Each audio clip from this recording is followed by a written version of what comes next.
to Thyroid 101, a beginner's guide to understanding the thyroid.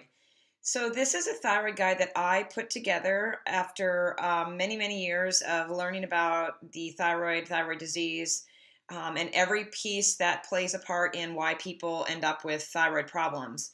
One of the reasons I put this together was because the more I worked with clients, the more I was seeing that they were struggling with thyroid problems or endocrine problems, disruption in the hormones, and things like that.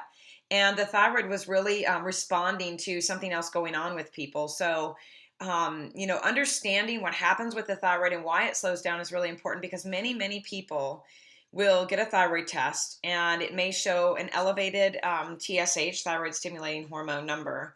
And the doctor might automatically assume that they need medication.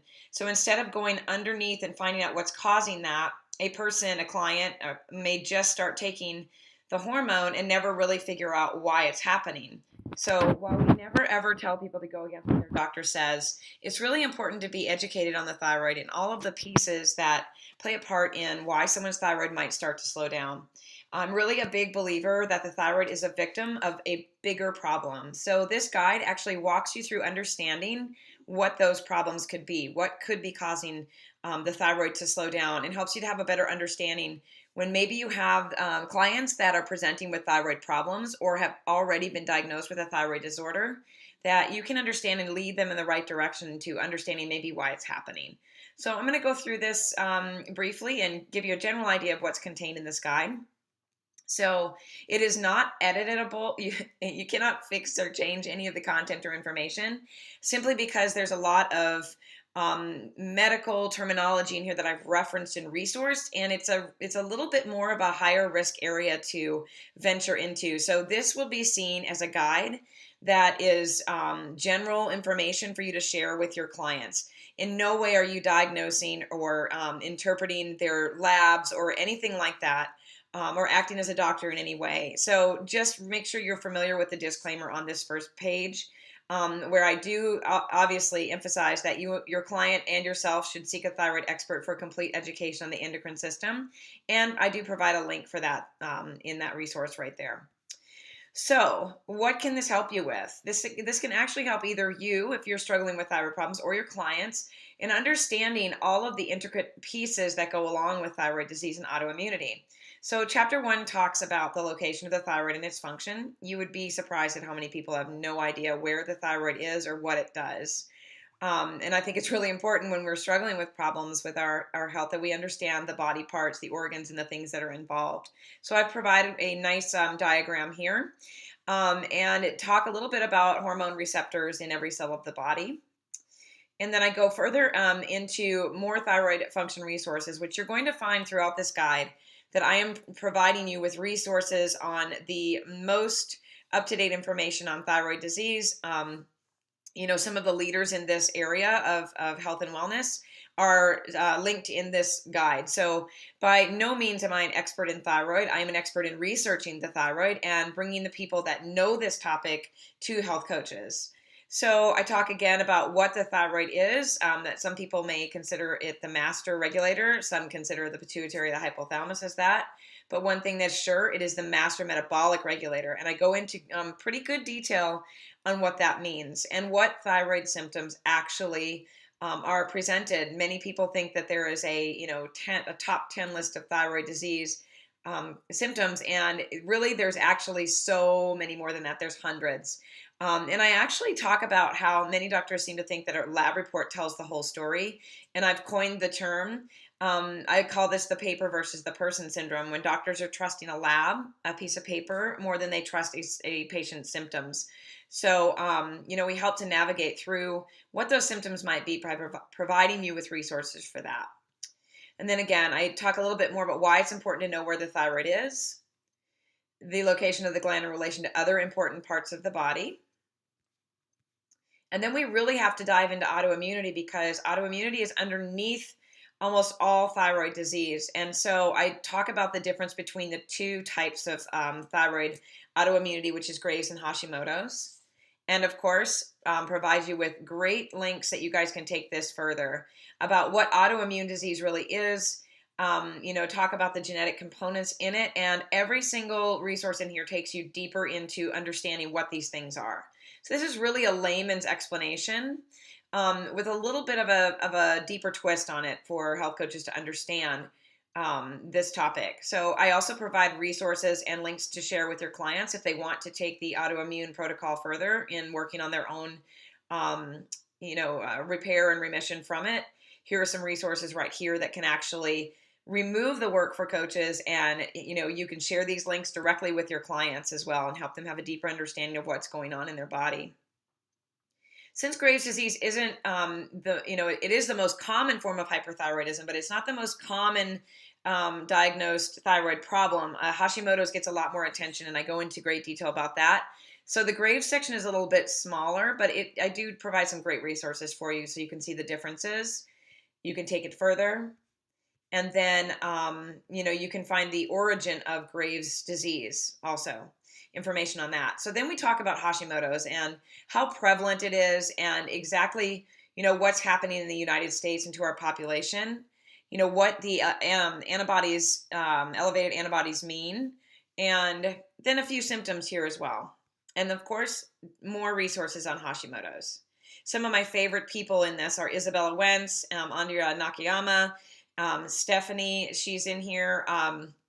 You guys get to take it further by, actually, these books are a lot more in depth, but you get to take it further by choosing which one of these resources may speak to you, and maybe speak to what your client is going through, and share that information with them. So the book You're Not Crazy is found right here as well. There's a longer title to it, but in the interest of keeping it consistent and easy to link to, I've kept the title kind of short there. So I definitely recommend looking into all of these resources.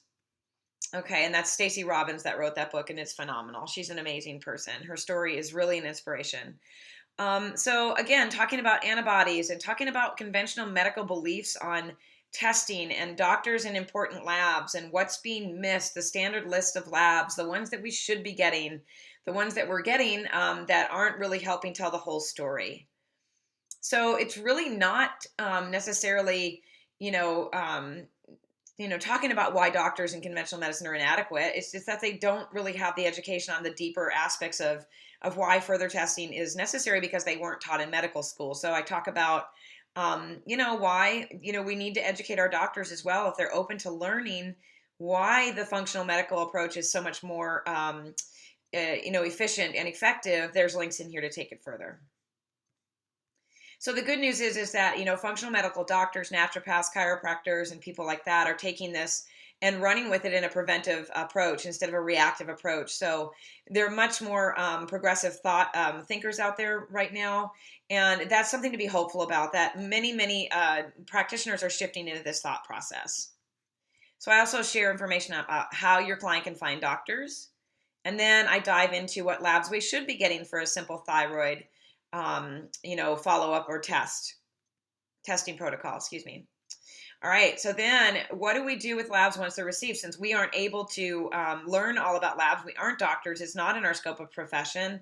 I give a lot of great resources for your clients to take it further and for you to walk through these resources with your clients. You will learn about labs on this, but it's not your job to explain a lab. It's your job to walk through it with your client and help them find a better understanding and feel more empowered about the lab results that they're getting back so that they can have an educated conversation with their doctor. Then it's just some tips that people can do at home as well.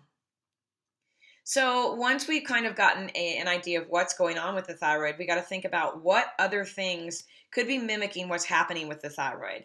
And I call this the masters of mimicry. These are the things that have very similar symptoms in the body to thyroid problems or the thyroid slowing down, but are very different actually. So we're talking about low iron, high estrogen, and adrenal dysfunction.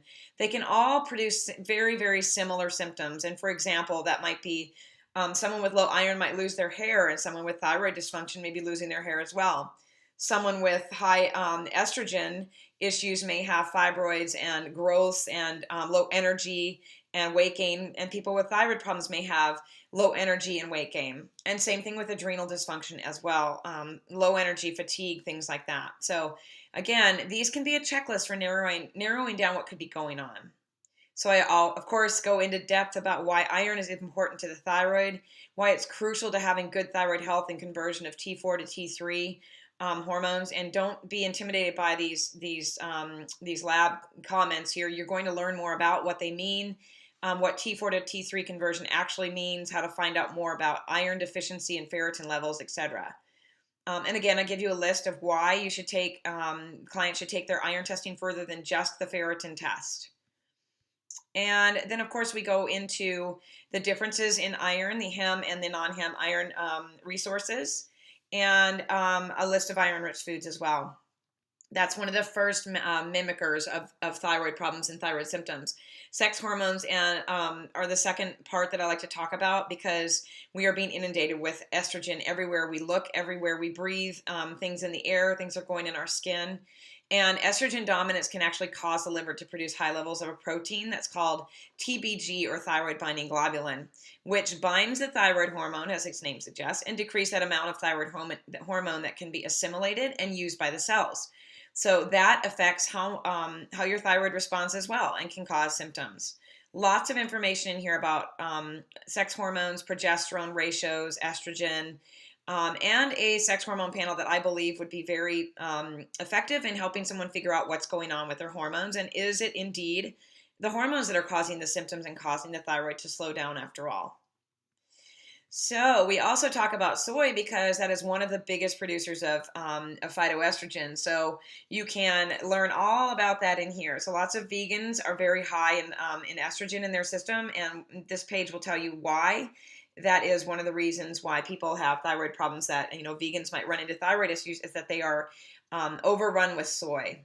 So I know we've all heard that it is a health food, but studies are showing us that that is not true.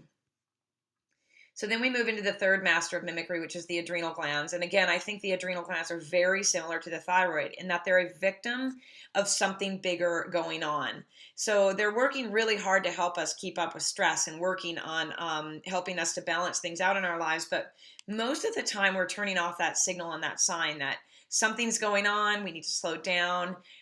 Something needs our attention, and the adrenal glands are simply responding to the messages that we're sending to it. So the adrenal glands really need attention more than anything before we launch into serious changes or further stress, things that can stress our bodies and our minds even further. So I really believe that we need to learn as much as we can about how to see stress differently, because I don't believe it's possible to actually eliminate stress or even manage it. Truly, I think we need to change the way that we respond to the things that are stressing us out.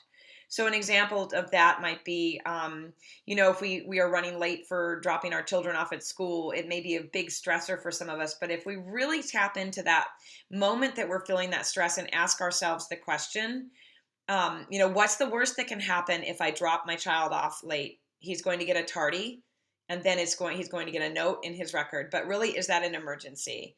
So changing the way that we see those things and helping our clients to change their perception of stress can really have a big effect on how our adrenals respond.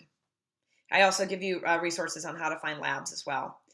Iodine is a really important mineral, really big piece of thyroid health, but there's a lot of controversy around it. So I share information in here that might help people make a better decision about whether taking iodine is right for them, especially if they have Hashimoto's. So the other thing I like to talk about, let me touch on this briefly, is that iodine testing should be done before iodine supplementation occurs, in my opinion, because if you have adequate amounts of iodine, it's really not necessary to start supplementing with iodine as well. So I give you a resource for finding labs to share with your clients as well. Of course, it's really important that we stress that people with thyroid problems have a good relationship with their doctor, and that they have a doctor that's willing to work with them. So I like to give my clients a form that helps them to get prepared. And I do actually have forms and a template that allows the client to get prepared for the visit. So if you're interested in those, please reach out to me at carmenhunterhealth.com. You can just send a contact form to me and let me know you're interested in those forms.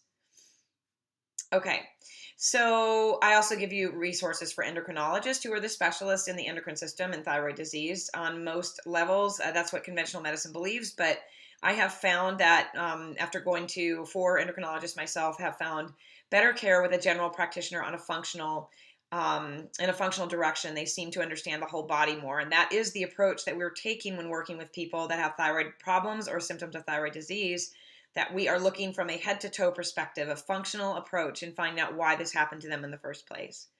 Then, of course, doctors visit resources. Of course, you can't talk about the thyroid in doctors without talking about medication. So I go into detail about the most prescribed medication or hormone, which is Synthroid. Levothyroxine is the generic brand.